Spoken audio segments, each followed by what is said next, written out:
मित्रांनो, मी अशोक पवार तुमचं सगळ्यांचं स्वागत करतो आपल्या वर्ल्ड ऑफ सायन्स म्हणजे सायन्स बाय अशोक पवार या ऑनलाईन प्लॅटफॉर्मवरती. विद्यार्थी मित्रांनो, आपण विज्ञान योद्धा नावाची सिरीज चालू केलेली होती. त्यामध्ये काहीतरी थोडं बाकीचं लोड आल्यामुळे थांबलं होतं आणि पुन्हा आपण जसं जसं वेळ भेटतो त्यानुसार मी तुम्हाला काय आहे लेक्चर अपलोड करून देत आहे. आणि यामध्ये एक गोष्ट लक्षात घ्या, या प्रश्नांच्या स्वरूपातच तुम्ही टॉपिक कव्हर करण्याचा प्रयत्न करा. आजची जी सिरीज घेऊन आलेलो आहे तो मानवी ह्युमन फिजिओलॉजीला चालू करायचं आहे आपल्याला बायोलॉजीमध्ये. आणि यानंतर आपण जाणार आहे कोणाकडे माहित आहे का, जर बघितलं तर तो फिजिक्स आणि केमिस्ट्रीकडे. तर आजचा जो टॉपिक आहे ह्युमन फिजिओलॉजीचा, त्यावरती आपण काही प्रश्न बघूया, ज्यामध्ये ब्लडला कव्हर केलेला आहे, त्यानंतर हार्टला कव्हर केलेला आहे आणि या दोन्हीच्या मेकॅनिझमलावर पण आपण या ठिकाणी काय प्रश्नाद्वारे कव्हर करणार आहे. तर वेळ न घालता बघा, पहिला प्रश्न आपण बघूया. गट क, गट ब, पूर्व, मुख्य, राज्यसेवा पूर्व सगळ्यांसाठी हे कामाला येणार आहे. तर सगळ्यात पहिला प्रश्न आता आपण बेसिक लेवलचं बघूया की काय असणार आहे. पहिला प्रश्न आहे बघा, मानवी रक्ताभिसरण संस्थेचं मुख्य कार्य काय आहे, अशा प्रकारचा प्रश्न या ठिकाणी विचारलेला आहे. कोणाचं? ह्युमन ब्लड सर्क्युलेटरी सिस्टीमचं मुख्य कार्य काय आहे? अन्नाचं पचन करणे आहे, शरीरात ऑक्सिजन आणि पोषक तत्वांचं वहन करणे आहे, कचरा बाहेर टाकणे आहे, किंवा काय म्हणतो आपण त्याला बुस्टिंग इम्युनिटी आणि काय रोग प्रतिकार शक्ती वाढवणे आहे. तर या प्रश्नाचं उत्तर तुम्हाला सगळ्यांना येत असेल, पण एक्सप्लेनेशन कडे थोडं भर द्या. अन्नाचं पचन करणं हे पचन संस्थेचं काम आहे आणि डायजेस्टिव्ह सिस्टीमचं काम आहे मित्रा. यानंतर कचरा बाहेर टाकण्याचं काम जर बघितलं तर उत्सर्जन संस्था शरीरात नको असलेल्या पदार्थाला बाहेर टाकण्याचं काम एक्सक्रेटरी सिस्टीम करत असते, ज्यामध्ये महत्वाची भूमिका आपली किडनी निभावत असते. तसेच किडनीमध्ये एक घटक असतो ज्याला नेफ्रॉन म्हणत असतो, आणि हा नेफ्रॉन काय करत असतो माहितीये का, ब्लड मध्ये असणारे आणि नको असलेल्या कंटेंटला शरीराच्या बाहेर टाकण्याचं काम करतं. आता बघा, हा कोण आहे? रोग प्रतिकार शक्ती वाढवण्याचं काम कोण करतं? आपल्याच ब्लड मधल्या काही सेल असतात मित्रांनो, माहित आहे का, त्या सेलला WBC आणि व्हाईट ब्लड सेल म्हणत असतो. आणि व्हाईट ब्लड सेल काय करत असतात? आपली इम्युनिटी वाढवण्याचं काय आहे काम करत असतात. खास करून जर कोणत्या पेशी असेल तर लिम्फोसाइट नावाच्या सेल आहेत, आणि या लिम्फोसाइट नावाच्या सेल आपली इम्युनिटी वाढवण्याचं काम करतात. म्हणून या प्रश्नाचं उत्तर जर काय असेल तर दुसरा असणार आहे मित्रांनो. का माहित आहे का कशा पद्धतीने काम करत असतात? तर एक गोष्ट लक्षात घ्या की जसं मित्रांनो माहित आहे का, आपण शेताला पाणी देत असतो ना राजा, त्याच पद्धतीने आपल्या शरीरामध्ये प्रत्येक सेलला रक्ताचा पुरवठा केला जातो. एक गोष्ट समजून घ्या की समजा जसं आपण शेताला पाणी देत असतो त्यानुसार शेतामध्ये काय असतं रे, जसं एखाद्या शेतामध्ये जर बघितलं तर तुम्हाला पीक लावलेलं दिसतं, उदाहरणामध्ये कापूस वगैरे आहे, आणि प्रत्येक कापसाच्या झाडाला पाणी जाणं गरजेचं आहे, आणि यासाठी काय आहे, पाईपलाईनची व्यवस्था करण्यात आलेली असते मित्रा. समजलं? त्याच पद्धतीने आपल्या शरीरात पण काय आहे, कापसाच्या झाडासारखं सेल आहे, आणि सेल ही शरीराच्या प्रत्येक भागामध्ये प्रेझेंट आहे, आणि या सेलला कार्य करण्यासाठी ऑक्सिजन तसेच न्यूट्रिशन यानी काय अन्नद्रव्याची गरज असते. तर समजून घ्या की चला अशा प्रकारचे आपल्या शरीरातील ही सेल आहे, आणि या सेलला आवश्यक असणारे न्यूट्रिशनची गरज असते. म्हणून निसर्गाने आपल्या शरीरामध्ये अशा प्रकारे ब्लड वेसल्स तयार केलेले आहेत, ज्याला आपण रक्तवाहिन्या म्हणून ओळखत असतो रे. या ब्लड वेसल आपल्या शरीरात 97 ते 98 हजार किलोमीटर लांबीच्या असतात, आणि जसं कापसाला पाणी देण्यासाठी पाईपलाईनची व्यवस्था असते, त्याच पद्धतीने आपल्या शरीरात सेलला आवश्यक असणारा कंटेंट म्हणजे कोणता कंटेंट? ऑक्सिजन आणि अन्नद्रव्य तसेच अन्य रसायनांच्या वहनासाठी रक्तवाहिन्या पसरवलेल्या आहेत. आता या रक्तवाहिन्यामधून या ब्लड वेसल मधून ब्लडला पाठवलं जातं. आता मला सांगा, शेतात पाणी देण्यासाठी नुसतं पाईपलाईन जोडून तर जमत नाही. यासाठी मित्रा माहित आहे का, आपण एक मोटरचा वापर करत असतो, आणि हा मोटर पाण्याला या पाईप मधून शेताच्या प्रत्येक पिकापर्यंत पाठवते. त्याच पद्धतीने निसर्गाने आपल्या शरीरात एक मोटर दिलेली आहे, आणि त्या मोटरला आपण हृदय म्हणत असतो मित्रा. हृदय नावाच्या मोटरच्या साहाय्याने रक्ताला या रक्तवाहिन्यामधून प्रत्येक सेल पर्यंत पाठवलं जातं, आणि त्या प्रत्येक सेलला आवश्यक असणारा कंटेंट ती सेल त्या रक्तामधून घेत असते, जसं ऑक्सिजन असेल, काही अन्नद्रव्य असतील, किंवा अन्य काही रसायन असेल. तर अशा प्रकारे काय आहे, वहन होतं. या सोबतच त्याच रक्तवाहिन्यामधून मला सांगा, नको असलेल्या कंटेंटला पण दुसरीकडे पाठवण्याचं काम केलं जातं. तर हृदय फक्त आणि फक्त रक्ताला पंप करण्याचं काम करत असतो मित्रांनो.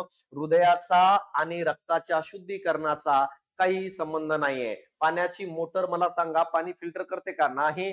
तर रक्ताचं आणि शुद्धीकरण हृदय करत नाही. दुसरी गोष्ट, हृदयाचं आणि भावनेशी काही संबंध नाहीये, प्रेमाशी काही संबंध नाहीये. यासाठी विनाकारण हृदयाला दोष नको देऊ. त्याचं कारण आहे मेंदूतला हायपोथॅलमस भाग. इथून पुढे हायपोथॅलमसवर लक्ष राहू दे. तर अशा प्रकारे बघा, हा झाला पहिला प्रश्न. दुसरा प्रश्न काय रे? मानवी हृदयात किती कप्पे असतात? तुम्ही म्हणताल सर असे साधे प्रश्न का देता? तर मित्रा, माहित आहे का, कधी कधी साध्या प्रश्नाच्या आधारे संकल्पना क्लिअर होऊन जातात. या कारणामुळे मी देतोय, कारण खरा पॉइंट आहे एक्सप्लेनेशन मित्रा. आता बघा, मानवी हृदय किती? तर 4 कप्प्याचे आपण मानवी हृदयांचं काय आहे सांगत असतो. म्हणून उत्तर काय आहे रे? चौथा आहे. मित्रा, माहित आहे का, जेव्हा आपण वर्टिब्रेट्स अॅनिमल म्हणत असतो, जेव्हा आपण वर्टिब्रेट्स अॅनिमल म्हणतो, वर्टिब्रेट म्हणजे कोणते अॅनिमल रे? ते अॅनिमल ज्यामध्ये पाठीचा कणा असतो ना, त्या अॅनिमलला आपण वर्टिब्रेट म्हणत असतो. वर्टिब्रेट अॅनिमल मध्ये जेव्हा आपण हृदयाचा विचार करत असतो, तर काही वर्टिब्रेट्स अॅनिमल मध्ये आपल्याला हृदयाचे 2 कप्पे आढळतात रे. काहींमध्ये आपल्याला हृदयाचे 3 कप्पे आढळताना दिसतात आणि काहींमध्ये आपल्याला हृदयाचे 4 कप्पे आढळताना दिसतात. मित्रांनो, 2 कप्पे कोणकोणते जर बघितलं तर 2 कप्प्यामध्ये अशा प्रकारे काही प्राण्यांमध्ये 2च कप्पे आपल्याला आढळताना दिसतात. एक असतो अलिंद आणि दुसरा असतो निलय, ज्याला ॲट्रियम आणि व्हेंट्रिकल म्हणत असतो. कोणामध्ये आढळतं रे? तर ह्याचं उदाहरण जर बघितलं तर मित्रांनो, मासे जे आहेत ना, ज्याला पायसेसचा गट म्हणत असतो, त्यांच्यामध्ये आपल्याला हृदयाचे 2 कप्पे आढळतात. मित्रांनो, माहित आहे का, या माशांमध्ये आढळणाऱ्या ब्लड सर्क्युलेशनला आपण सिंगल सर्क्युलेशन म्हणून ओळखत असतो. ही गोष्ट लक्षात राहू द्या. सिंगल सर्क्युलेशन म्हणतो त्यांच्यामध्ये शुद्ध आणि अशुद्ध रक्त जो आहे ना, हा एकत्र मिसळलेला असतो. कोणामध्ये? ज्यांच्यामध्ये सिंगल सर्क्युलेशन असतं. कोणामध्ये असतं सिंगल सर्क्युलेशन? ज्यांच्यात हृदयाचे फक्त 2च कप्पे असतं. कोणात असतं 2 कप्पे? पायसेस आणि माशांमध्ये आढळतं. यानंतर जर बघितलं तर सर, हे 3 कप्पे म्हणजे काय रे? 3 कप्पे म्हणजे असे कप्पे असतात बघा. 3 कप्पे या ठिकाणी तुम्हाला सांगू इच्छितो. हे अशा प्रकारे 2 अलिंद आणि ॲट्रियम असतं आणि एकच व्हेंट्रिकल असतो. त्यांना आपण म्हणत असतो हृदयाचे 3 कप्पे. कोणाकोणामध्ये आढळतं सर? उभयचर, उभयचर नावाचा प्राणी. यानंतर जर बघितलं, सरपटणारे रेप्टाइल्स आणि अँफिबियन्स दोघांमध्ये आपल्याला 3 हृदयाचे कप्पे आढळताना दिसतात. या सर्क्युलेशनला आपण इनकम्प्लीट डबल सर्क्युलेशन म्हणतो. इनकम्प्लीट डबल सर्क्युलेशन म्हणून आपण जर ओळखत असेल कोणाला, तर मित्रांनो, त्या प्राण्यांमध्ये ज्यांच्यामध्ये हृदयाचे 3 कप्पे असतात. आणि असे प्राणी हे अँफिबियन्स आणि रेप्टाइल्स असतात. यांच्यामध्ये पण शुद्ध शुद्ध शुद्ध व अशुद्ध रक्त, अशुद्ध रक्त हे काय रे? एकत्र मिसळलेला असतो. त्याला इनकम्प्लीट डबल का म्हणतात माहित आहे का तुम्हाला? कारण बघा, वरती 2 कप्पे आहेत, त्यांच्यात 2 अलिंद आहेत. तर या दोन्ही अलिंदामधून रक्त 2दा येऊ राहिला, पण निलयातून खाली एकदाच जातो. आणि याच निलयामध्ये आपल्याला शुद्ध आणि अशुद्ध रक्त, कार्बन डायऑक्साइड युक्त आणि ऑक्सिजन युक्त रक्त एकत्र मिसळलेला दिसतो. तर हे झालं 3 कप्पे. आता दुसरी गोष्ट बघा, आणखी 4 कप्प्याचं काय मॅटर आहे सर? 4 कप्पे कोणामध्ये आढळत असेल? तर 4 कप्प्यांमध्ये अशा प्रकारचे 4 कप्पे असतात. यामध्ये एक गोष्ट लक्षात घ्या, 2 अलिंद आणि ॲट्रियम असतात आणि 2 व्हेंट्रिकल असतात. त्यांना आपण 4 कप्पे म्हणतो. हे कोणामध्ये आढळत असेल? तर एक सस्तन प्राण्यांमध्ये आपल्याला आढळताना दिसतात, मॅमल्स मध्ये, आणि दुसरं पक्षीमध्ये आढळताना दिसतात, ज्याला आपण आयवर्स म्हणत असतो रे इंग्रजीतून. आणि अशा 4 कप्पे असणाऱ्या हृदयामध्ये आपण कंप्लीट डबल सर्क्युलेशन घडून येते. यांच्यामध्ये कंप्लीट डबल सर्क्युलेशन काय आहे? घडून येत असतो. मित्रा, हे पॉइंट कळणं गरजेचं आहे. यांच्यामध्ये ऑक्सिजनयुक्त रक्त वेगळा असतो आणि कार्बन डायऑक्साइड युक्त अशुद्ध रक्त वेगळा असतो. मित्रांनो, तर ही गोष्ट लक्षात राहू द्या. आणखी तुम्हाला काय सांगतो बघा, जर बघितलं, ज्यांचं कप्पे 2 किंवा 3 असतात ना, या प्राण्यांना आपण काय म्हणत असतो रे? यांना कोल्ड ब्लड अॅनिमल म्हणत असतात. कोल्ड ब्लड अॅनिमल यांना शीत रक्ताचे प्राणी म्हणतो. का? कारण या प्राण्यांच्या शरीराचं तापमान हे ऑटोमॅटिक वातावरणाच्या तापमानानुसार बदलत जातो. म्हणजे याचा अर्थ, यांना जर आपण मायनस टेम्परेचर मध्ये नेऊन ठेवलं तर यांच्या शरीराचं तापमान पण मायनस होतं. जर यांना 30 डिग्री मध्ये नेऊन ठेवलं, शरीराचं तापमान पण 30 डिग्री होतं. आणि मित्रांनो, ज्या प्राण्यांचा हृदय हा 4 कप्प्याचा असतो ना, यांना आपण वार्म ब्लडेड अॅनिमल म्हणत असतो रे. यांना आपण उष्ण रक्ताचे प्राणी म्हणून म्हणत असतो. ब्लडेड काय आहे, अॅनिमल म्हणत असतो, उष्ण रक्ताचे प्राणी. आणि हे जे वार्म ब्लडेड अॅनिमल्स आहेत, ज्यांच्यामध्ये हृदयाचे 4 कप्पे असतात, ते सस्तन प्राणी आणि पक्षी आहे. मॅमल्स आणि ॲव्हर्स आहे, त्यांच्या शरीराचं तापमान वातावरणाच्या तापमानानुसार बदलत नाही मित्रा. ही गोष्ट समजण्याचा प्रयत्न कर. प्रश्न कुठूनही रिफ्लेक्ट होतो. नुसतं त्या प्रश्नाकडे नको बघू की सर प्रश्न तर एकदम सिंपलच आहे. अरे सिंपल आहे, पण एक्सप्लेनेशन मधून जो भेटणारा कंटेंट आहे त्याच्यावर तुला प्रश्न रिफ्लेक्ट होताना दिसणार आहे. ही गोष्ट तुम्हाला कळणं गरजेचं आहे. तर अशा प्रकारे बघा या ठिकाणी याचं उत्तर काय रे, तिसरं आहे. 2 कप्पे पायसेस मध्ये आढळतात, 3 कप्पे आपल्याला अँफिबियन्स आणि रेप्टाइल्स मध्ये आढळतात. 5 कप्पा असणारा कोणताही वर्टिब्रेट अॅनिमल्स नाहीये मित्रा. तर अशा प्रकारे जर बघितलं तर हा दुसरा प्रश्न झाला. तिसरा प्रश्न, हृदयाचं पंपिंग कार्य कशामुळे होतं, अशा प्रकारचे प्रश्न विचारलेले आहेत. आता बघा या ठिकाणी जर बघितलं मित्रांनो, माहित आहे का हृदयाचं पंपिंग कार्य कशामुळे होतो, अशा प्रकारचा प्रश्न या ठिकाणी काय आहे विचारलेला आहे. तर काय ऑप्शनचा प्रॉब्लेम झाला बघा आता. मानवी शरीरातील सर्वात मोठी धमनी कोणती आहे रे. मानवी, पुढचा प्रश्न काय म्हटलंय बघा, मानवी शरीरातील सर्वात मोठी धमनी कोणती आहे. फुफ्फुस धमनी, कॅरोटाइड धमनी, महाधमनी, रिनल धमनी. यानी काय रे, पल्मरी आर्टरी, कॅरोटाइड आर्टरी, ऑर्टा आणि रिनल आर्टरी. अशा प्रकारे या ठिकाणी काय आहे सगळं दिलेलं आहे. पहिली गोष्ट तर समजून घ्या, या प्रश्नाचं उत्तर काय आहे. तर या प्रश्नाचं उत्तर आहे तो म्हणजे काय मित्रांनो माहित आहे का, ऑर्टा. आता याच्याबद्दल मी तुम्हाला सांगू इच्छितो. मानवी शरीराचं हृदयाचा जर विचार केला तर मित्रा माहित आहे का, मानवी शरीराच्या हृदयाला आपण एकूण 4 टप्प्यामध्ये डिवाइड करतो रे बघा. आणि ते धमनी आणि शिरा काय आहे कन्सेप्ट एकदाच क्लिअर करून घ्या. समजा अशा प्रकारे आपण काय करूया, एक छोटीशी सुंदरशी हृदयाची डायग्राम ड्रॉ करूया. बघा हृदयाची डायग्राम अशी आहे भाऊ. तू जो ड्रॉ करत असतो ती हृदयाची डायग्राम नाही मित्रा, समजलं. तू जे ड्रॉ करून तू काय करतो, धनुष्य बाण मारतो ना आतमध्ये, तर ती हृदयाची डायग्राम नाहीये. तर अशा प्रकारे मला सांगा ही हृदयाची डायग्राम आहे. हे वरचे 2 कप्पे हे अलिंद म्हणून ओळखले जातात. लक्षात राहू दे, या डायग्रामचा वापर होणार आहे. ही जी आहे याला आपण उजवे अलिंद म्हणतो मराठीतून, त्याला आपण इंग्रजीतून म्हणत असतो राईट ऍट्रियम रे. हे आहे उजवं निलय, उजवे निलय म्हणतो आपण याला, ज्याला इंग्रजीतून म्हणतो आपण राईट वेंट्रिकल मित्रा. हा जर बघितलं तर डावे अलिंद आहे, डावे अलिंद याला आपण म्हणत असतो लेफ्ट ऍट्रियम. आणि हा आहे डावा निलय, डावा निलय ज्याला आपण म्हणत असतो लेफ्ट काय आहे, वेंट्रिकल. लक्षात राहू द्या आता काय म्हणतोय. मित्रांनो माहित आहे का, ज्या शिरा असतात आणि ज्या धमनी असतात ते कोणाला म्हणतो बघा. या ठिकाणी तुम्हाला दिसत असेल की ही जी आहे बाहेर पडणाऱ्या रक्तवाहिन्या आहेत. या ज्या 2 रक्तवाहिन्या बाहेर पडतात ना, ही एक आणि ही एक, यांनाच आपण आर्टरी म्हणत असतो, यांनाच आपण धमनी म्हणतो. आर्टरी म्हणजे त्या रक्तवाहिन्या जे निलयातून बाहेर पडतात, या वेंट्रिकल मधून बाहेर पडत असतात आणि रक्ताला हृदयाच्या बाहेर घेऊन जात असतात. अशाच रक्तवाहिनीला आपण आर्टरी आणि धमनी म्हणतो. ही जी रक्तवाहिनी आहे याला आपण फुफ्फुस धमनी म्हणत असतो, फुफ्फुस धमनी म्हणतो मित्रा. ज्याला आपण काय रे, पल्मनरी पल्मनरी पल्मनरी आर्टरी म्हणून ओळखत असतो, जे अशुद्ध रक्त फुफ्फुसाकडे घेऊन जाते. कोणता रक्त घेऊन जातं, अशुद्ध रक्त फुफ्फुसाकडे घेऊन जाते आणि उजव्या निलयातून निघते. इथं प्रश्न विचारलं जातं, हृदयातील अशुद्ध रक्त शुद्धीकरणासाठी लंग्स कडे कोणती रक्तवाहिनी घेऊन जाते, तर पल्मनरी आर्टरी, ज्याला आपण फुफ्फुस धमनी म्हणतो. ही गोष्ट लक्षात राहू द्या.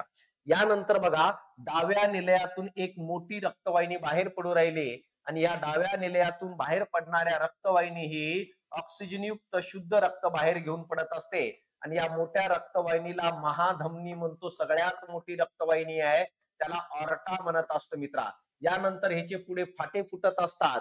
प्रत्येक फाटा शरीराच्या वेगवेगळ्या भागात जातो आणि या डाव्या निलयातून आलेल्या शुद्ध रक्ताला शरीराच्या प्रत्येक भागातील प्रत्येक टिश्यूला, प्रत्येक सेलला देण्याचं काम करत असतो.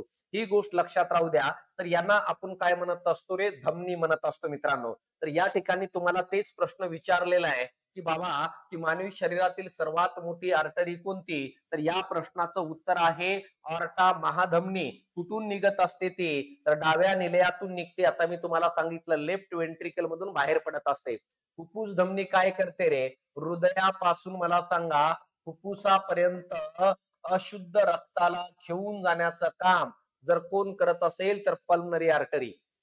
कॅरोटिड आर्टरी काय करत असते रे, हे जर बघितलं, डोकं आणि मान यांना रक्त पुरवठा करणारी जर कोणती आर्टरी असेल, डोक्याला आणि मानेला रक्त पुरवठा करणाऱ्या आर्टरीला कॅरोटिड आर्टरी म्हणत असतो. रेनल आर्टरी काय करते रे, रेनल आर्टरी ही किडनी जी आहे, या किडनीला रक्त पुरवठा करण्याचं काम करते. रक्त पुरवठा करणे किडनीला, हे जर कोणाचं कार्य असेल तर रेनल आर्टरीचं कार्य आहे. तर अशा प्रकारे या प्रश्नाचं उत्तर काय आलं असेल, तर या प्रश्नाचं उत्तर आलेलं आहे तिसरं. अपेक्षा करतो की तुम्हाला एक्सप्लेनेशन समजलं असेल या डायग्राम द्वारे. आता बघा पुढचा प्रश्न काय आहे, रक्ताभिसरण संस्थेमध्ये ऑक्सिजन विरहित रक्त कुठे वाहते. आता बघा खाली रक्तवाहिन्यांचे नाव दिलेले आहेत आणि विचारलेलं आहे की ऑक्सिजन विरहित यानी काय, याला आपण डिऑक्सिजनेटेड ब्लड म्हणत असतो, याला आपण अशुद्ध रक्त म्हणत असतो. हे कोणामध्ये वाहते. आता बघा फक्त धमनीमध्ये वाहते का, नाही, धमनीमध्ये ऑक्सिजन युक्त रक्त पण वाहतो आणि मित्रांनो कार्बन डायऑक्साईड युक्त अशुद्ध रक्त पण वाहतं. कार्बन डायऑक्साईड युक्त रक्त कोणती धमनी वाहून नेते, आता सांगितलं मी तुम्हाला. पल्मनरी आर्टरी ही कार्बन डायऑक्साईड युक्त रक्त यानी अशुद्ध रक्त घेऊन जाते आणि बाकी महाधमनी ही ऑक्सिजन युक्त रक्त आणि या ठिकाणी फुफ्फुस धमनी ही कार्बन डायऑक्साईड युक्त यानी अशुद्ध रक्त वाहून नेते. म्हणून या ठिकाणी पहिलं ऑप्शन येणार नाही, कारण की धमन्यांमध्ये आपल्याला ऑक्सिजन आणि कार्बन डायऑक्साईड दोघांचं वहन होताना दिसतं. एकच धमनी आहे पल्मनरी आर्टरी, ज्यामध्ये कार्बन डायऑक्साईड युक्त रक्त जातं. बाकी ऑर्टाचे जेवढे काही फाटे आहेत बाकीच्या शरीरामधल्या आर्टरी सगळ्या, या सगळ्यांमध्ये शुद्ध यानी ऑक्सिजन युक्त रक्त असतो. यानंतर आता बघा फुफ्फुस धमनी वगळता सर्व शिरांमध्ये नाही मित्रांनो. फुफ्फुस धमनी जर बघितलं तर हे काय करते रे, कार्बन डायऑक्साईडचं वहन करत असते मित्रांनो. आणि सर्व शिरा या काय कार्बन डायऑक्साईड नाही घेऊन जात, तर काही शिरा असतात. उदाहरणार्थ कोणती माहित आहे का, पल्मनरी विन्स म्हणत असतो रे आपण त्याला. फुफ्फुस शिर जी आहे ही ऑक्सिजन युक्त रक्त वाहून नेते. म्हणून हा दुसरं विधान पण हे विधान पण काय आहे, चुकीचं ठरतं मित्रांनो. क्लोरेल इथपर्यंत हे आपल्याला समजणं गरजेचं आहे. यानंतर बघा फुफ्फुसीय शिरा वगळता सर्व शिरांमध्ये. आता बघा हा उत्तर आपलं बरोबर आहे का, जी फुफ्फुस शिर आहे, फुफ्फुस शिर ही ऑक्सिजनयुक्त रक्ताचं वहन करते आणि बाकीच्या शिरा ह्या अशुद्ध रक्ताचं वहन करतात. कसं सर, बघा आता या डायग्राम कडे धमन्या कळाल्या तुम्हाला. धमन्या म्हणजे रक्ताचं वहन हृदयातून बाहेर करतात. आता बघा जर रक्त बाहेरून हृदयात जर आणायचं असेल, रक्त जर बाहेरून हृदयात जर आणायचं असेल तर बाहेरून रक्त हृदयात आणण्याचं काम शिरा करत असतात. आता बघा या ठिकाणी उजव्या अलिंदात काही शिरा येताना दिसतात मित्र. अशा पद्धतीने उजव्या अलिंदात शिरा येतात. दोन प्रकारच्या शिरा येतात उजव्या अलिंदामध्ये. एक असते हृदयाच्या वरील भागातून येणारी, त्याला आपण म्हणत असतो सुपेरियर वेना कॅवा. वेना कॅवा ही एक असते. आणि दुसरं असते खालून येणारी, त्याला आपण म्हणत असतो इन्फेरियर वेना कॅवा. आता जी इन्फेरियर वेना कॅवा आणि सुपेरियर वेना कॅवा आहे, हे दोन्हीचे दोन्ही अशुद्ध रक्त काय करत असतात, घेऊन येतात मित्रांनो. अशा प्रकारे ही सुपेरियर वेना कॅवा आणि अशा प्रकारे इन्फेरियर वेना कॅवा. म्हणजे उजव्या अलिंदात जेवढ्या काही शिरा येत असतात ते अशुद्ध रक्त वाहून आणतात. परंतु बघा या डाव्या अलिंदात पण शिरा येत असतात आणि या डाव्या अलिंदातील येणाऱ्या शिरेलाच आपण फुफ्फुस शिर म्हणत असतो. त्याला आपण पल्मनरी विन्स म्हणतो. आणि ही फुफ्फुस शिर शुद्ध रक्ताला घेऊन येते मित्रांनो. माहित आहे का कुणाकडून, तर हे फुफ्फुसाकडून. तर अशा प्रकारे शरीरातील बाकी सर्व शिरा या अशुद्ध रक्ताचं वहन करताना आपल्याला दिसतात मित्रा. परंतु जर बघितलं फुफ्फुस शिर जी आहे ही मात्र आपल्याला शुद्ध रक्ताचं वहन करताना दिसते. मग मला सांगा फुफ्फुस शिर सोडल्यानंतर शरीरातील उरलेल्या सर्व शिरा या ऑक्सिजन विरहित डिऑक्सिजनेटेड अशुद्ध रक्ताचं वहन करतात. हेच विधान धमनीच्या बाबतीत कसं म्हणता येईल, असं म्हणता येईल फुफ्फुस धमनी सोडल्यानंतर उरलेल्या शरीरातील सर्व धमन्या या ऑक्सिजनेटेड यानी काय रे, ऑक्सिजन घेऊन रक्ताचं वहन करतात, शुद्ध रक्ताचं वहन करतात.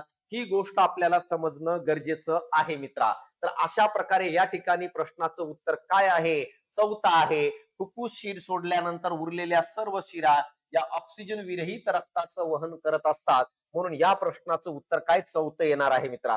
बघा, ही नवीन फाउंडेशन बॅच चालू केलेली आहे ऑफलाईनची. रेकॉर्डेड बॅचेस पण उपलब्ध आहे. स्टेट बोर्डची बॅच उपलब्ध आहे. PYQ ची बॅच उपलब्ध आहे. टेस्ट सिरीज उपलब्ध आहे. बुक उपलब्ध आहे. जे जे पाहिजे ना सगळं उपलब्ध आहे. तर आवश्यक तुम्ही सायन्स बाय अशोक पवार हे ऍप्लिकेशन डाउनलोड करा. आपल्या मित्र परिवाराला विचारा की सर कसं घेत असतात, सरांची बॅच केल्यानंतर विषय बनतो की नाही बनतो. त्यांनी जर म्हंटल की भाऊ माझ्या भरोशावर घे तर आवर्जून तू घे. त्यांनी म्हंटल की नाही काहीच नाही व्यवस्थित शिकवत तर अजिबात बॅच घेऊ नको. अजिबात मला दुःख होणार नाही. का? कारण मार्क येणं गरजेचं आहे मित्रा. तुझे 1000-2000 रुपये घेऊन काय करणार आहे? 1000-2000 पण नाही, आपण स्वस्तात विकत असतो बॅच. बघा, दुसरी गोष्ट, जर तुम्ही टेस्ट सिरीज जर जॉईन करायचं असेल तर IMP टेस्ट सिरीज आहे. एक माझ्या जबाबदारीवर तुम्हाला सांगेल की टेस्ट सिरीज आवर्जून जॉईन करा. 110 रुपये फीस आहे. 50-50 प्रश्नांच्या 20 टेस्ट आहेत. एक्सप्लेनेशनची व्हिडिओ आहेत. एक्सप्लेनेशनची PDF पण देत असतो आपण 4ही ऑप्शनच्या. तर आवर्जून यासाठी सायन्स बाय अशोक पवार हे ऍप्लिकेशन डाउनलोड करा. बघा तरी एकदा कंटेंट काय काय आहे. तर बघा, आता चला आपण पुढे जाऊया. पुढचा प्रश्न बघा. पुढचा प्रश्न काय आहे ते व्यवस्थित समजण्याचा प्रयत्न करा. हृदय चक्र, कार्डियक सायकल म्हणजे काय असतं सर? एका श्वासाची प्रक्रिया. मित्रांनो, माहित आहे का, एका श्वासोच्छवासाची जी प्रक्रिया आहे त्याला आपण ब्रेथिंग म्हणत असतो. ब्रेथिंग म्हणून ओळखत असतो आपण त्यालाच आपण बाह्य शोषण म्हणत असतो. ज्याद्वारे वातावरणातील ऑक्सिजनयुक्त हवा शरीरात घेतली जाते आणि कार्बन डायऑक्साईड युक्त हवा शरीराच्या बाहेर फेकली जाते. त्या क्रियेला आपण काय म्हणत असतो? श्वासोच्छवास म्हणत असतो. ही गोष्ट लक्षात राहू द्या. दुसरं ऑप्शन काय बघा, एका हृदयाचे ठोके सुरू होण्यापासून पुढील ठोका सुरू होईपर्यंतचा जो कालावधी आहे त्यालाच आपण कार्डियक सायकल म्हणतो रे. कार्डियक सायकल म्हणजे काय रे? एक हृदयाचा ठोका सुरू झाला तर जोपर्यंत पुढचं हृदयाचा ठोका चालू होत नाही तोपर्यंत जो एक काळ आहे त्याला कार्डियक सायकल म्हणत असतो. आणि हे कार्डियक सायकल कंप्लीट होण्यासाठी 0.8 सेकंदाचा वेळ लागतो. यालाच आपण हृदयाचा एकदा अंकुंचन आणि यालाच हृदयाचा एकदा प्रसरण म्हणतो. मग आता बघा, हे कार्डियक सायकल जेव्हा तुम्ही ECG मध्ये बघता, IMP आहे बघा, लक्ष दे. बघा, जेव्हा हे कार्डियक सायकल मला सांगा, कार्डियक सायकल म्हणजे काय रे? एकदा ठोका पडला की तो कंप्लीट होऊन दुसरा ठोका जोपर्यंत चालू होत नाही त्या कालखंडाला आपण कार्डियक सायकल म्हणतो. यासाठी 0.8 सेकंदाचा एवढा काळ लागतो. हे पॉइंट तुम्हाला समजणं गरजेचं आहे. आता या ठिकाणी बघा, कार्डियक सायकल आपल्याला ECG मध्ये स्पष्ट दिसते रे मित्रा, स्पष्ट दिसते. सर ECG कशा प्रकारे असते? ECG तर ECG मध्ये एक ग्राफ येतो अशा पद्धतीचा मित्रा, अशा प्रकारचा हा ग्राफ येतो. हा ECG मधला ग्राफ आहे. या पहिल्या तरंगाला P तरंग म्हणतो, दुसऱ्या तरंगाला QRS म्हणत असतो आणि तिसऱ्या तरंगाला T वेव्ह म्हणत असतो. सर P वेव्ह काय दाखवत असतं? P वेव्ह जर बघितला, जो अलिंद आहे ना, या अलिंदाचं अंकुंचन दाखवण्याचं काम P वेव्ह करत असते. याला इंग्रजीतून म्हणत असतात डिपोलरायझेशन ऑफ ऍट्रिया. डिपोलरायझेशन ऑफ काय आहे? ऍट्रिया म्हणून आपण यांना ओळखत असतो मित्रांनो. यानंतर QRS आहे. QRS काय करत असते रे? QRS जर बघितलं तर जो निलय आहे या निलयाचं हे अंकुंचन दाखवतं. यालाच आपण काय म्हणतो मित्रा? डिपोलरायझेशन ऑफ वेंट्रिकल म्हणतो. Depolarization of ventricle. Sir T wave काय दाखवते? हे जो निलय घेतलेला आहे या निलयाचा प्रसरण दाखवते. जो खालचा कप्पा आहे याला रिपोलरायझेशन ऑफ वेंट्रिकल म्हणत असतो मित्रा.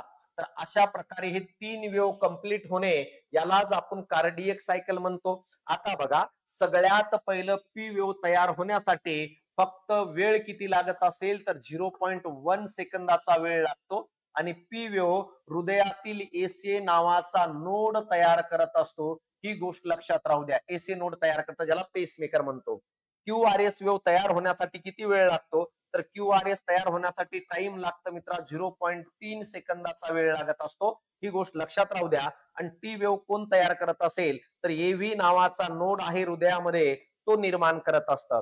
मित्रांनो, टी वेव्ह जो आहे हे 0.4 सेकंदामध्ये कंप्लीट होते. तर या तिन्ही वेव्हची जर बेरीज केलं तर 0.8 सेकंद भरतं. म्हणून आपण म्हणतो की हृदयाचा एक ठोका पडण्यासाठी 0.8 सेकंदाचा कालावधी लागतो. तुम्हाला मिनिंग विचारलं जाईल पी वेव्हचं काय, क्यूआरएसचं काय, टीचं काय, तर आपल्याला छाती ठोकून सांगता यायला पाहिजे की नेमकं प्रत्येकाचं काय कार्य आहे आणि ती वेव्ह काय दाखवत असते राजा.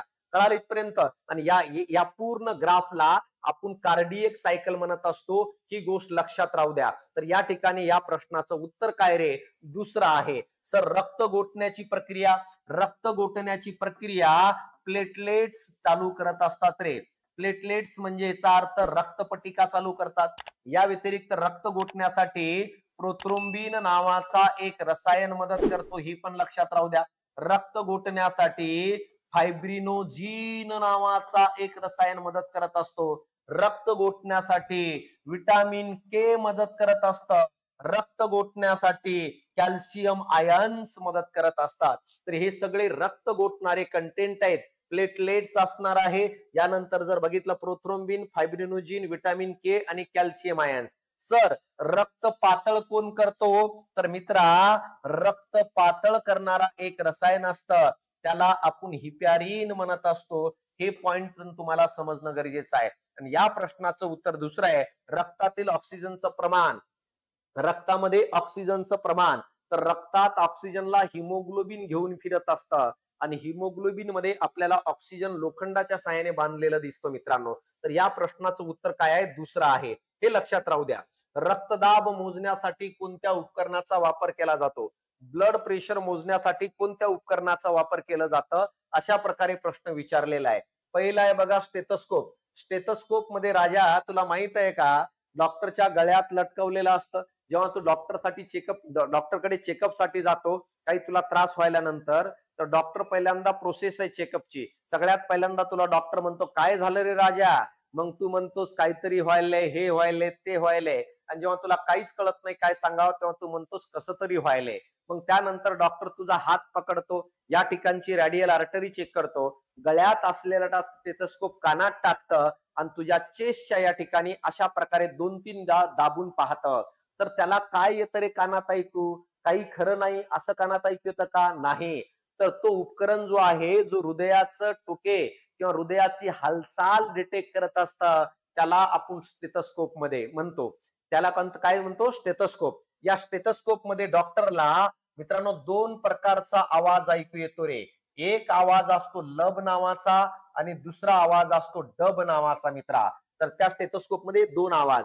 लब आवाज जो आहे हा हृदयातील त्रिदली त्रिदली व जी द्विदली झडप आहे, द्विदली झडप, या दोन्ही झडपाच्या बंद झाल्यामुळं, उघड झापामुळं आपल्याला त्रिदली आणि द्विदली झडप जी आहे ना, उजवा अलिंद आणि उजवा निलय, right atrium right ventricle, left atrium left ventricle, यांच्यामध्ये या झडपा असतात मित्रा.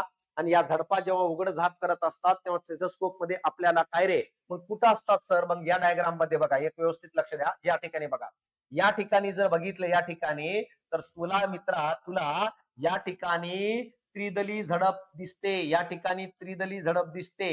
आणि या डाव्या अलिंद आणि डाव्या निलयामध्ये द्विदली झडप दिसते. त्रिदलीला ट्रिप्स्किड वॉल म्हणतो, द्विदलीला बायस्किड वॉल म्हणतो. आणि या वॉल जेव्हा उघड झाप करतात, उघडतात आणि बंद होतात, त्यावेळेस निर्माण होणाऱ्या आवाजाला लब आवाज म्हणतो, जो स्टेथोस्कोप मध्ये ऐकू येतो. यानंतर बघा, या महाधमनीच्या तोंडावर, या फुफ्फुस धमनीच्या तोंडावर सेमी लुनार नावाच्या वॉल असतात आणि यांच्या उघड झापामुळे जो आवाज तयार होतो त्याला डब आवाज म्हणतो.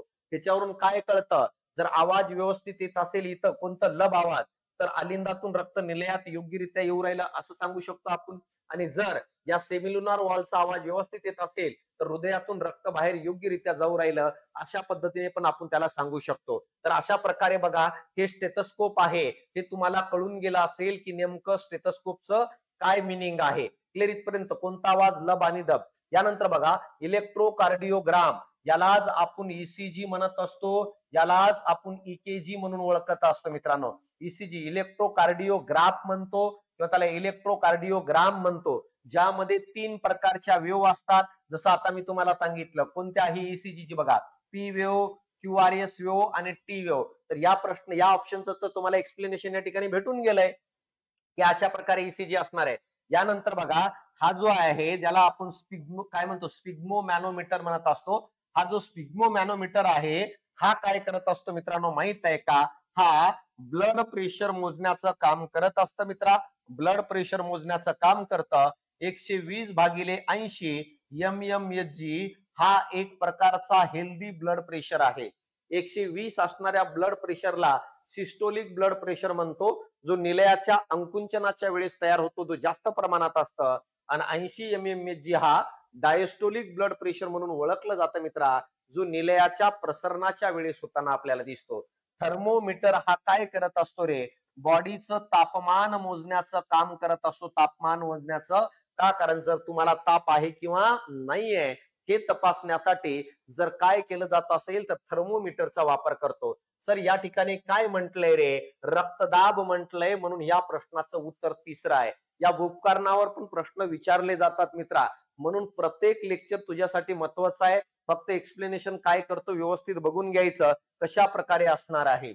यानंतर हृदयातील पेसमेकर कोणत्या ठिकाणी असतात रे? हृदयातील पेसमेकर कोणत्या ठिकाणी असतात अशा प्रकारे प्रश्न विचारले. सर पेसमेकर कोणाला म्हणतात रे? पेसमेकर हा एसए नोडला म्हणतात मित्रा. पहिलं पॉइंट. दुसरं पॉइंट काय करत असतो रे? हा कार्डियक सायकल सुरू करत असतो. कार्डियक सायकल जो आहे हे सुरू करण्याचं काम हे करतं. म्हणजे काय करतो रे? हा एसए नोड कंपनांची निर्मिती करतं, आवेगाची निर्मिती करतं. यालाच आपण म्हणतो इम्पल्सची निर्मिती करत असतं. आणि याच्या नंतरच हृदयाचे ठोके पडायला सुरुवात होत असतात.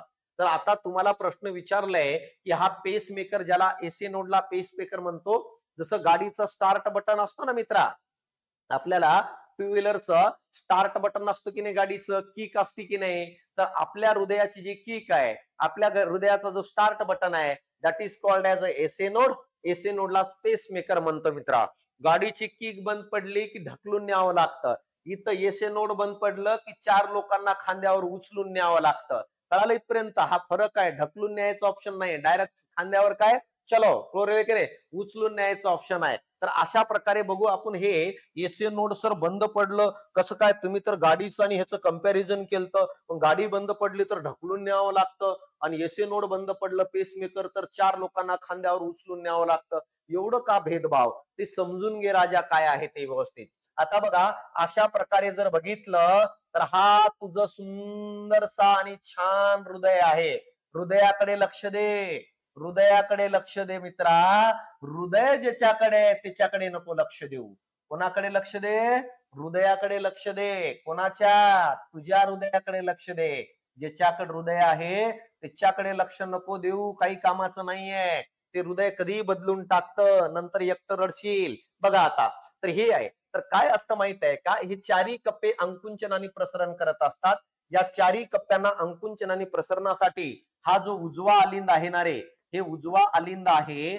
या उजव्या अलिंदाच्या वरील कप्प्यामध्ये एसए नोड असतं आणि हा एसए नोड काय करतं? आवेग यानी इम्पल्स निर्माण करतं रे, कंपन निर्माण करतं. या कारणामुळं याला एसए नोड म्हणून ओळखलं जातं. एसए नोड म्हणतो, सॉरी एसए नोड म्हणतो. या कारणामुळं याला पेस मेकर म्हणतो रे. याला आपण पेस मेकर म्हणत असतो.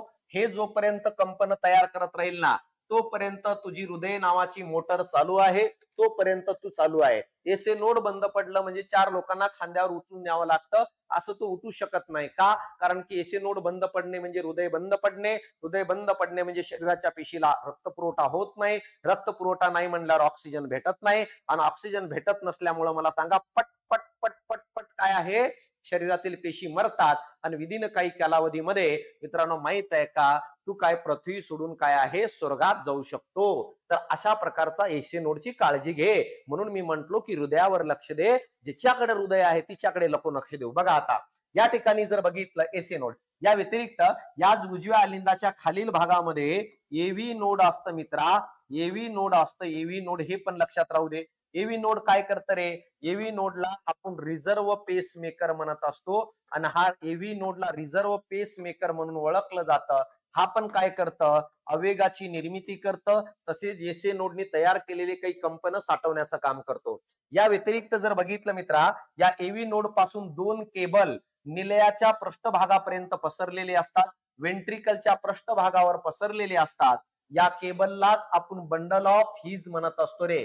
बंडल ऑफ हीच म्हणतो. सर हे केबल काय काम करतात? हे केबल एव्ही नोड कडून क्लोरेला आहे, एव्ही नोड कडून हे केबल एव्ही नोड करून मला सांगा जे आवेग आहेत हे आवेग निलयाच्या पृष्ठभागापर्यंत घेऊन येतात वेंट्रिकलच्या खाली आणि नंतर वेंट्रिकल अंकुंचन प्रसरण करतो.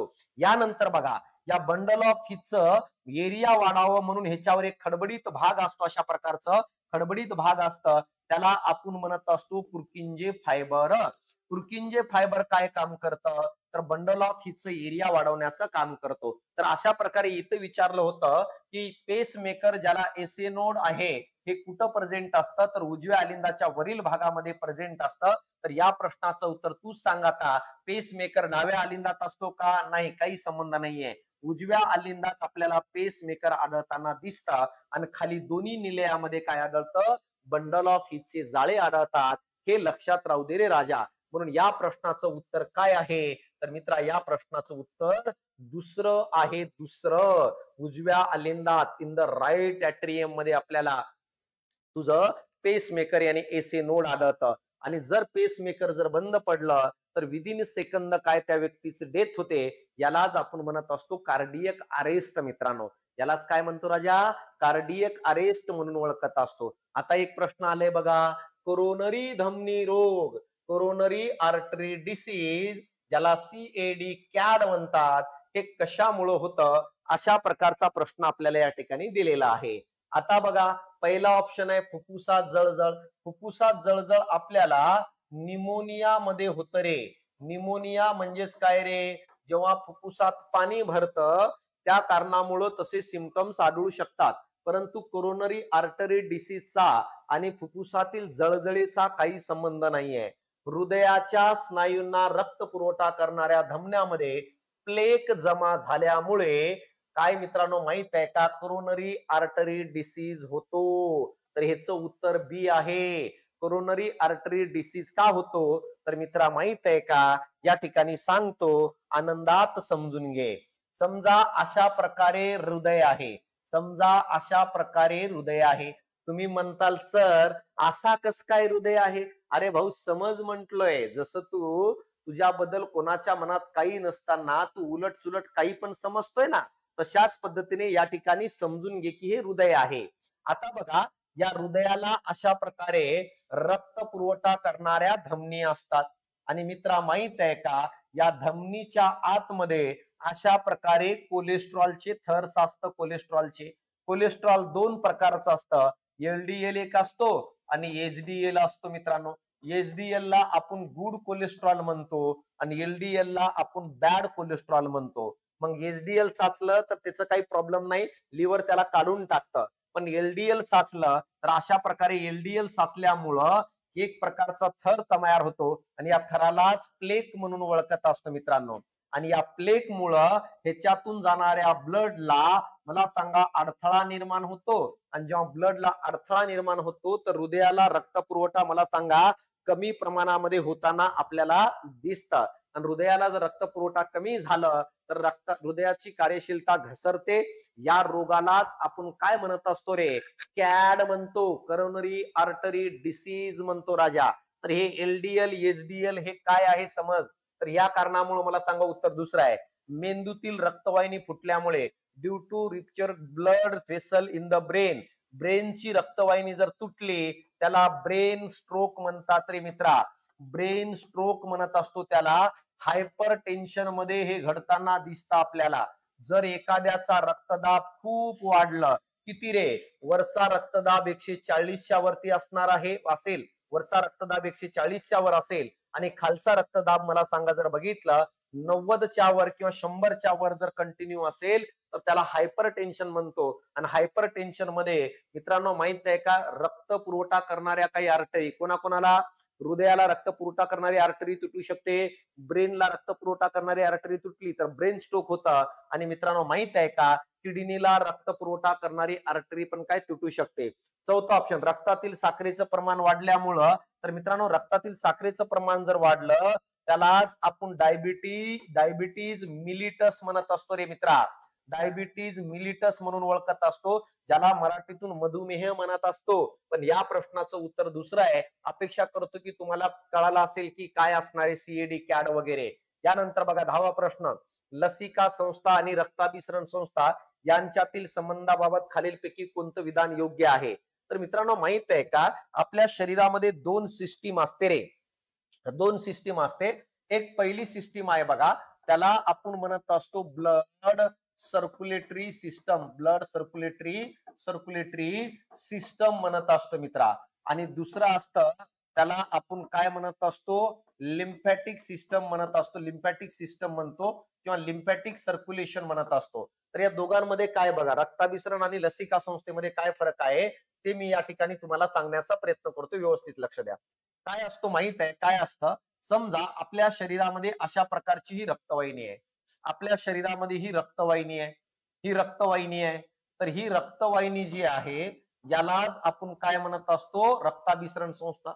आता मित्रा, ह्याच्यातून जेव्हा ब्लडचं वहन होतं ना राजा, ब्लडचं वहन होतं ना, तेव्हा या रक्तवाहिन्यामधून खाली काही द्रव पदार्थ, काही छोटे छोटे पार्टिकल, काही द्रव पदार्थाचं काय होतं माहित आहे का, गाळण होऊन जातं. काही द्रव पदार्थाचं गाळण होऊन जातं.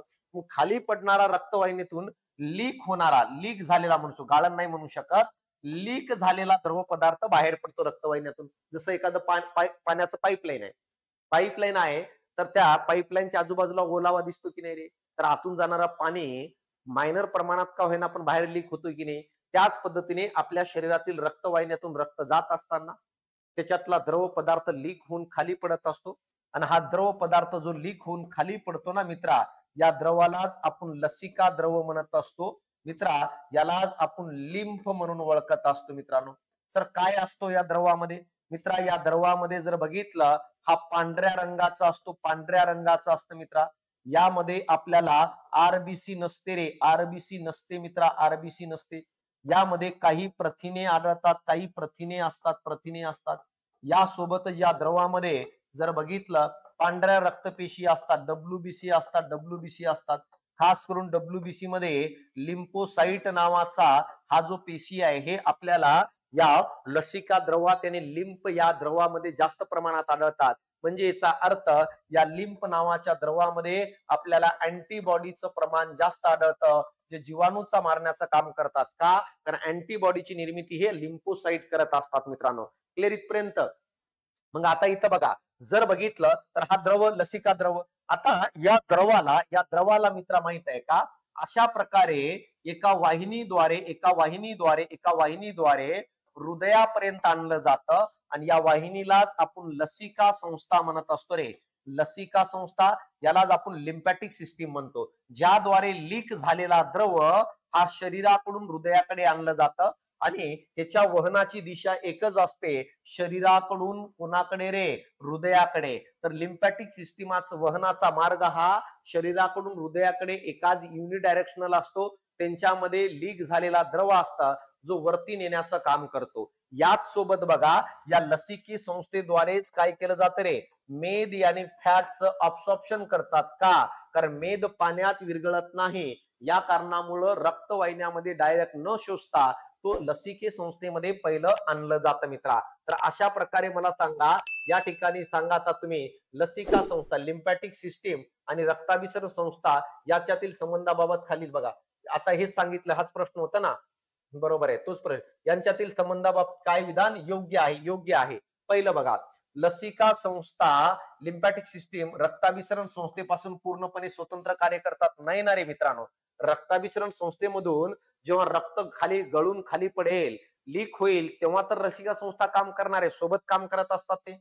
लसिका संस्था रक्ताभिसरण संस्थेतून बाहेर पडलेल्या द्रव पदार्थांना रक्त प्रवाहात परत आणते. हे विधान बरोबर आहे की रक्तवाहिन्यामधून, रक्तातून बाहेर पडलेल्या द्रव पदार्थाला पुन्हा हृदयाकडे आणून हृदयाच्या साह्याने पुन्हा रक्तामध्ये टाकण्याचं काम हे लिम्फॅटिक सिस्टीमचं आहे मित्रांनो. ही गोष्ट आपल्याला समजणं गरजेचं आहे. म्हणून या ठिकाणी उत्तर काय आहे? दुसरा असणार आहे मित्रा. क्लिअर आहे? आता बघा, हा आपला एक पुस्तक आहे. या पुस्तकात फक्त तुम्हाला 250 पानं वाचायचे, नोट्सच्या स्वरूपात असणारा बुक आहे मित्रा. आणि गट ब ला जो पेपर झाला रिसेंटली गटबचा मुख्यचा, त्याच्यामध्ये 12 पैकी 12 प्रश्न आपल्या या 250 पानाच्या पुस्तकातून आलेले आहे. ऍक्च्युली पुस्तकाची साईज आहे 300 पानं, पण कंबाईन करत असेल तर त्याच्यामध्ये बायोटेक्नॉलॉजी आणि इव्हॉल्युशन नावाचा टॉपिक तुम्हाला वाचायची गरज नाहीये आणि 250-60 पानं वाचून पण चांगले मार्क घेऊ शकता.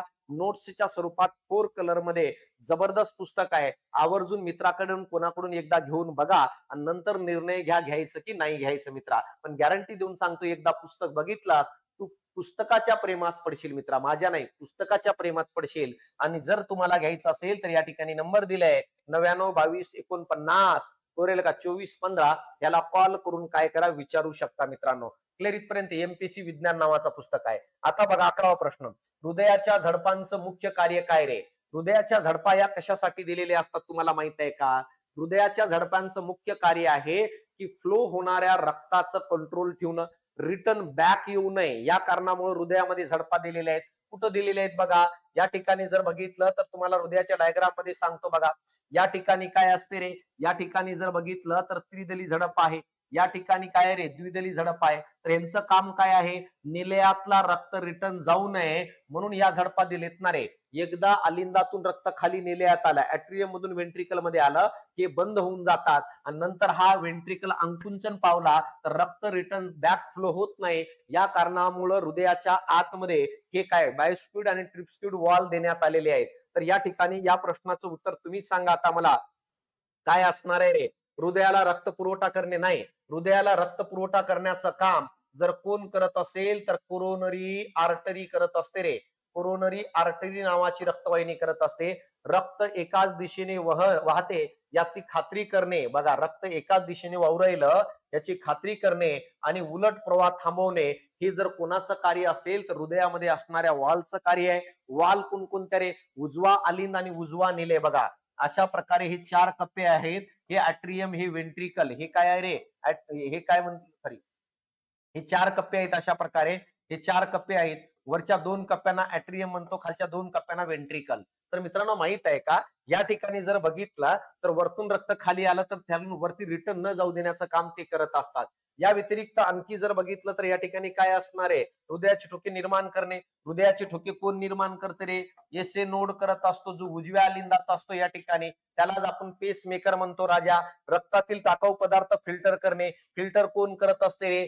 किडनीमध्ये नेफ्रॉन नावाचा भाग असतो, ज्याला आपण किडनीचा स्ट्रक्चरल अँड फंक्शनल युनिट म्हणतो, तो करत असतो. तर या ठिकाणी म्हटलंय वॉल बद्दल, तर या प्रश्नाचं उत्तर कोणतं? दुसरं येणार आहे मित्रा. यानंतर आता बघा, फुफ्फुसीय रक्ताभिसरण, पल्मनरी सर्क्युलेशन म्हणजे काय रे? पल्मनरी सर्क्युलेशनचा अर्थ काय बघा.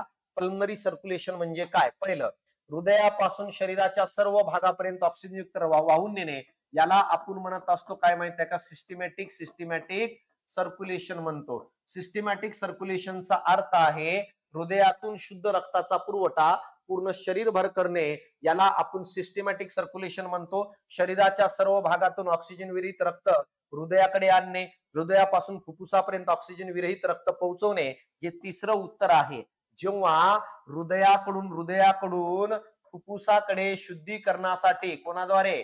फुफ्फुस धमनीद्वारे अशुद्ध रक्ताला घेऊन जातो. कोणाकडून? हृदयाकडून फुफ्फुसाकडे, हार्ट कडून लंग्स कडे, पल्मनरी आर्टरीद्वारे जेव्हा डिऑक्सिजनेटेड ब्लड घेऊन जातो, यालाच आपण काय म्हणतो रे? पल्मनरी सर्क्युलेशन म्हणतो. म्हणून या प्रश्नाचं उत्तर काय? तिसरं आहे मित्रा. शरीराच्या सर्व भागातून ऑक्सिजन विरहित रक्त हृदयाकडे आणणे, हे जो दुसरा ऑप्शन आहे, हे सिस्टमॅटिक सर्क्युलेशनचाच एक भाग आहे मित्रा. कारण सिस्टमॅटिक सर्क्युलेशन मध्ये शुद्ध रक्ताचा पुरवठा शरीरभर केलं जातं आणि शरीराकडून अशुद्ध रक्त गोळा केलं जातं. आणि जर हृदयाकडून रक्त फुफ्फुसाकडे शुद्धीकरणासाठी जात असेल तर त्याला पल्मनरी सर्क्युलेशन म्हणत असतो मित्रांनो. फक्त फुफ्फुसांना रक्त पुरवठा करणे नाहीये. तर या ठिकाणी लक्षात राहू द्या, पल्मनरी सर्क्युलेशन ह्याचं काय राईट उत्तर असणार आहे. आता बघा, रक्तगट तयार करत असताना निश्चित करणारे प्रमुख घटक हे कुठे सापडतात? रक्तगट तयार करत असताना प्रमुख घटक हे कुठे सापडतात? आता बघा, रक्तगट कसे तयार केले जाते ते मी तुम्हाला सांगतो. रक्तगट तयार करण्यासाठी, ब्लड ग्रुप तयार करण्यासाठी मित्रांनो माहित आहे का, ब्लडला चेक करण्यात आलं. ब्लडला काय करण्यात आलं? चेक. ब्लड मध्ये 2 कंटेंट सापडले. एक ब्लड मध्ये सॉलिड कंटेंट सापडला, सॉलिड पदार्थ, आणि दुसरं ब्लड मध्ये आपल्याला लिक्विड सापडलं, लिक्विड. एकूण ब्लड मध्ये 45% सॉलिड पदार्थ असतो आणि 55% हे मित्रांनो लिक्विड असतं. यालाच आपण ब्लड प्लाझ्मा म्हणत असतो, यालाच ब्लड प्लाझ्मा म्हणतो मित्रा. आता 45% मध्ये कोण कोण सापडले? आरबीसी सापडली, यानंतर ह्याच्यामध्येच डब्ल्यूबीसी सापडल्या आणि यांच्यामध्येच आपल्याला प्लेटलेट सापडल्या मित्रा. या 45% पैकी रक्तामध्ये 44% मला सांगा काय आहे रे? आरबीसी आरबीसी आहे. आता इथं बघा, या आरबीसीच्या पृष्ठभागावर आपल्याला काही अँटीजन भेटले. अँटीजन ज्याला मराठीतून म्हणतात मित्रा प्रतिजन. प्रतिजन म्हणजे असे घटक जे बाहेरून आल्यानंतर आपल्याला दुखापत करतात, त्याला अँटीजन म्हणतो. जर बघितलं, आरबीसीच्या पृष्ठभागावर कॅपिटल ए नावाचा एक अँटीजन भेटलाय, कॅपिटल बी नावाचा एक भेटला सुरुवातीला आणि नंतर सापडला एक कॅपिटल डी मित्रांनो.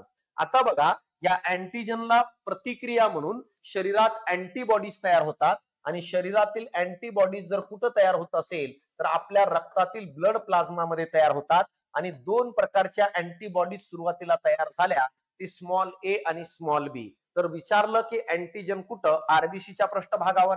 अँटीबॉडीज कुठं? तर मित्रांनो प्लाझ्मामध्ये. आता बघा, शास्त्रज्ञासमोर प्रश्न होता, रक्तगट कशाच्या आधारे तयार करायचं? अँटीबॉडीच्या आधारे तयार करायचं की अँटीजन? तेव्हा शास्त्रज्ञांनी ठरवलं की रक्तगट आपण अँटीजनच्या आधारे तयार करूया आणि अशा प्रकारे रक्ताचे जे गट पडत असतात ते अँटीजनच्या आधारे तयार होत असतात, कॅपिटल ए, कॅपिटल बी आणि मित्रांनो डी च्या आधारे. तर या कारणामुळे उत्तर काय असेल रे? तर अँटीजनच्या आधारे काय रक्तगट. बघा, पांढऱ्या रक्तपेशीचा प्रकार नाही. पांढऱ्या रक्तपेशीचा प्रकाराचं कार्य आहे संरक्षण करणे रे. डब्ल्यूबीसीचे जे 5 प्रकार पडत असतात त्याचं कार्य आहे संरक्षण करणे मित्रांनो. लाल रक्तपेशीच्या पृष्ठभागावर जे अँटीजन आहेत ह्याच्या आधारे मला सांगा रक्ताचे गट तयार केले जातात. त्यानंतर ब्लड प्रोटीन काय रे? ब्लड मध्ये वेगवेगळे प्रोटीन आहे. ब्लड मध्ये असणारा जो प्रोटीन आहे त्याला ग्लुबलिन म्हणत असतो आणि या ग्लुबलिनलाच आपण अँटीबॉडी म्हणून ओळखत असतो. याच कारणामुळं ब्लड प्लाझ्मा मध्ये काय आहे? अँटीबॉडीज असतात. त्याच्या व्यतिरिक्त याच ब्लड प्लाझ्मा मध्ये आपल्याला आणखी काही कंटेंट आढळताना दिसतात. अल्बुमिन आढळताना दिसतो, प्रोथ्रोम्बिन आणि फायब्रोइनजिन पण आढळताना दिसतं. रक्तातील प्लेटलेटची संख्या, रक्तातील प्लेटलेट्स काय करत असतात रे? हे रक्त गोठण्याचं काम करत असतात. रक्त क्लोटिंगची प्रक्रिया जर कोण चालू करत असेल तर प्लेटलेट्स ही सुरू करत असते. डेंग्यू या आजारामध्ये प्लेटलेटची संख्या कमी होतं म्हणून रक्त गोठण्याची प्रक्रिया विस्कळीत होते आणि इंटरनल ब्लडिंग होऊन मला सांगा त्या व्यक्तीचं मृत्यू होऊ शकतो मित्रांनो. क्लिअर आहे? मायोकार्डियल इन्फेक्शन म्हणजे काय रे? शब्दाचा अर्थ काय? अशा प्रकारचा प्रश्न आपल्याला या ठिकाणी विचारलेला आहे की मायोकार्डियल काय आहे, इन्फेक्शन म्हणजे काय? तर मित्रांनो माहित आहे का, यालाच आपण हृदयाचा झटका म्हणतो रे. यालाच आपण जर काय म्हणत असेल तर त्याला आपण हृदयाचा झटका म्हणतो. तर हृदयाच्या झटक्यालाच आपण जर काय म्हणत असेल तर मायोकार्डियम म्हणून ओळखत असतो. तर असं का होतं बघा, का होतं त्याचं कारण सांगतो बघा. मायोकार्डियम इन्फेक्शन मध्ये काय होतं? सगळ्यात पहिलं पॉइंट काय होतं माहित आहे का? जे हृदय आहेत याचे जे स्नायू आहे ना, स्नायू मसल, ज्याला आपण मायोकार्डियम म्हणत असतो, हा मायोकार्डियम तोच मसल आहे जो हृदयाचे ठोके निर्माण करत असतो.